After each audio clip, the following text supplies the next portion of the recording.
Des images d'une adolescente de 16 ans tabassée la semaine dernière au cœur de Gennevilliers par une bande de filles circulent sur Internet. Son seul tort, avoir porté une jupe. Au même moment, des étudiantes de Sciences Po Paris organisent le Hijab Day, invitant leurs camarades à, je cite, « se couvrir les cheveux d'un voile le temps d'une journée afin de lutter contre les discriminations liées au voile ». Quelle perversité, quelle confusion. Burqa, tchador, abaya, niqab, hijab, peu importe le nom, il constitue un enfermement dans le sexe, une négation de la personne, un interdit de liberté, un interdit d'égalité, un interdit de fraternité. Ce n'est pas un problème de gauche, ce n'est pas un problème de droite, ce n'est pas un problème de religion, ce n'est pas qu'un problème d'égalité homme-femme, c'est un problème de dignité humaine. Aujourd'hui, certaines grandes marques de vêtements intitulent leur collection islamique pudique ou modeste, ce qui présuppose que les femmes non voilées sont immodestes, impudiques ou même encore pire, impures. Accepter cette soi-disant mode, c'est conforter le communautarisme dans notre pays. La bataille du voile est l'expression la plus visible de la volonté des intégristes de se compter, de marquer leur territoire et de soumettre les femmes comme les hommes.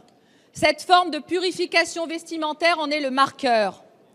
Aujourd'hui, nous voyons dans notre pays non pas des zones de non-droit, mais des zones d'un autre droit, où l'islamisme s'affiche en uniforme et organise un véritable contrôle social qui met en danger la cohésion publique. À l'heure où les femmes iraniennes bravent l'interdit en postant d'elles des photos sans voile, les étudiants de Sciences Po devraient méditer sur l'exemple de ces militants de la liberté. Monsieur le Premier ministre, concrètement, pourquoi ce silence? Quelles sanctions envisagez-vous de prendre contre le directeur d'une école publique censée former l'élite de la République et qui a couvert cette dangereuse mascarade? La parole est à Madame Laurence Rossignol, ministre des Familles, de l'Enfance et des Droits des Femmes. Madame la députée Valérie Boyer, vous évoquez l'agression féroce dont a été victime une jeune fille la semaine dernière à Gennevilliers. Cette affaire sera jugée le 17 mai. À cette étape, il est trop tôt pour dire quelles en sont les motivations et s'il y a une quelconque connotation religieuse identifiée. Nous savons simplement que cette jeune fille a été insultée et frappée sur des propos et des insultes concernant également sa tenue vestimentaire et sa jupe. Le gouvernement, vous le savez, est particulièrement attaché à la liberté d'aller et venir des femmes et nous considérons que c'est un principe qui ne souffre aucune dérogation. C'est pour cela d'ailleurs que nous avons conduit l'année dernière une campagne contre le harcèlement sexuel dans les transports. Les femmes ne se divisent pas en deux catégories. D'une part, les pudiques, qui mériteraient respect et protection, et d'autre part, les impudiques, qui mériteraient insultes et harcèlement moral ou sexuel. Je combats, Madame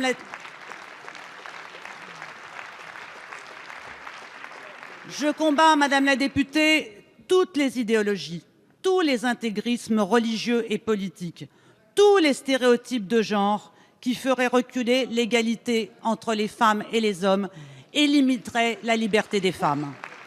Les femmes sont libres, libres de leur corps, libres de leur sexualité, libres d'accéder à l'IVG, libres de leur contraception. Et la longue marche des femmes vers leur émancipation ne souffre d'aucune limite, aucune restriction. La République est là, la République est là, elle est présente, elle est au rendez-vous pour protéger toutes les femmes contre les entraves à leur liberté. Merci Madame Rossignol. La parole est à Monsieur Christian Hutin. S'il vous plaît, on a changé de question. On écoute Monsieur Hutin. S'il vous plaît, s'il vous plaît.